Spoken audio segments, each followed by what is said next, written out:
Ukipiga bao moja umechoka, ya pili hauwezi.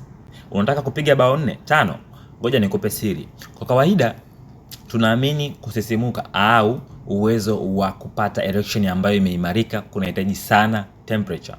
Kwa maana ya kwamba mishipa yako au nerves zilizopo kwenye sehemu hiyo ya maumbile huwa zinapata msisimuko wa hali ya juu kwenye high temperature na kusababisha wewe kufika kileleni karibu au kiwepesi zaidi. Hivyo temperature inavyopungua ndivyo unavyozidi kuchelewa. Imekaa hivi, umemaliza kupiga raundi ya kwanza, nyanyuka chapu. Tena kama umeweza kupiz au kumwagia nje, nyanyuka nenda zako bafuni. Chapu, force ukojoe. Sawa, ukimaliza kukojoa chukua maji ya kawaida au niseme maji ya baridi.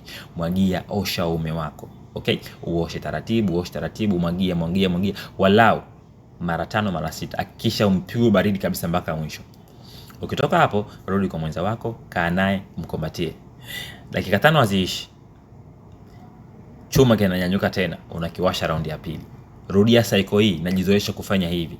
Rudia cycle hii, jizoesha. Nadhani wataalamu wananielewa kwa sababu kwenye makala iliyopita waliniambia kwenye comment, lakini mimi na rebold kabisa hili swala na linafanya kazi kweli. Sio maelezo yangu, ni utafiti kutoka kwa wanafunzi katika chuo fulani nchini Brazil uliofanyika kwenye karne ya 19 mwishoni. So, hii ni Swahili Medics. Usisahau kuniambia mada ambayo unahitaji tuizungumzie kwa sababu ipo hapa kwa ajili ya kila mtu. Basi mwite rafiki. Mpaka wakati mwingine. Ciao.